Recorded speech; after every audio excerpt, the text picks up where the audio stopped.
Sophia Jewelry. Honor your story.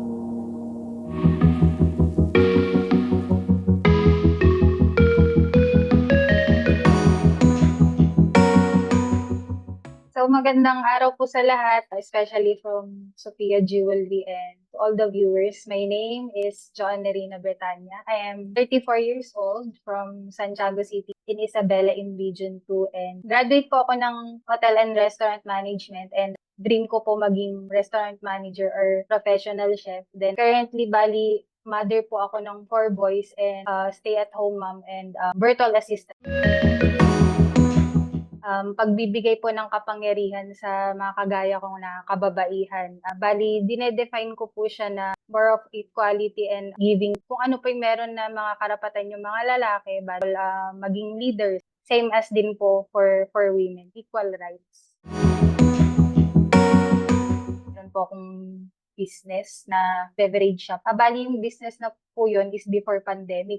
Challenge sa akin is nag-close po siya. Then, marami na pong put up din ng kagaya ng business. Yun po yung isang naging challenge sa akin. Naghanap po ako ng way na para magkaroon po ng income kasi nung time po na yun, di ba, bawal lumabas, ang dami pong restrictions. So, nag-boom po yung online jobs. Sinuwerte po ulit ako, kaya nakakita po ako ng job ko through online. Tapos yun po, kahit na marami pong nawalan ng trabaho, ako po, nagkaroon po ako ng trabaho during pandemic. But hindi po talaga ako sumuko. Na kung meron pong mga nag-close na mga opportunities, when another door closes, meron naman pong mga ibang windows na nag-open na mga other opportunities. Ganun po yung nangyari. Basta wag lang pong mawala ng pag-asa.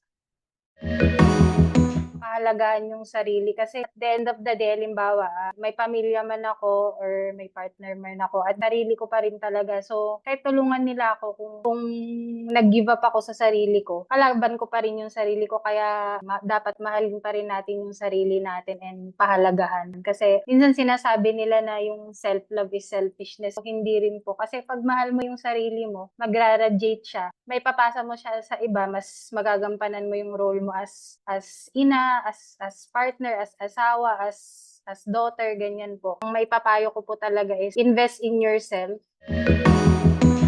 Yung passion ko po and then yung love. So, kasi pag wala kang passion para dun sa ginagawa mo, baliwala lang talaga siya. Mapapagod ka tapos mababaliwala din talaga. Pero pag mahal mo yung ginagawa mo, then mahal mo yung sarili mo, pa-follow po siya lahat. Yung passion talaga sa lahat ng bagay. Marami talaga tayong mafe-face na mapagdadaan ng pagsubok. Isa sa panghawakan natin, lagi natin babaunin is number 1 yung tiwala natin sa Diyos. It's us and God talaga at the end of the day. Mawala man ang lahat, it's you and God always.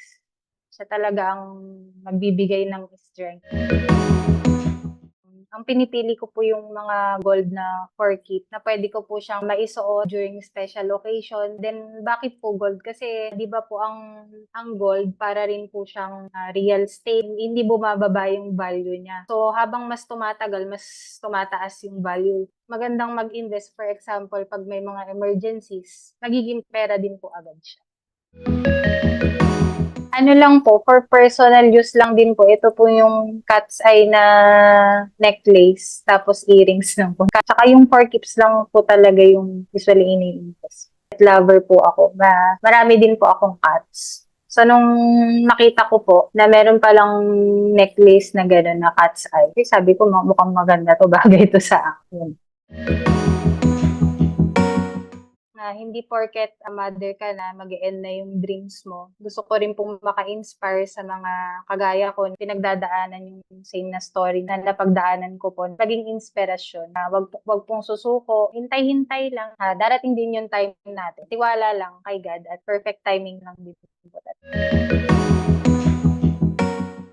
Taos-puso po ako nagpapasalamat sa Sophia Jewelry sa pagpili po sa store para maging inspirasyon po sa mga kababaihan. Hindi niyo po alam kung gaano na po ako napasaya.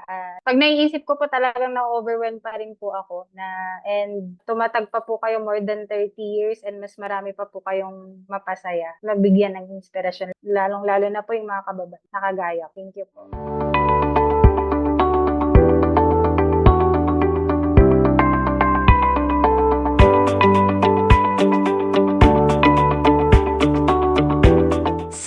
Mega Jewelry. 30 years of honoring your story.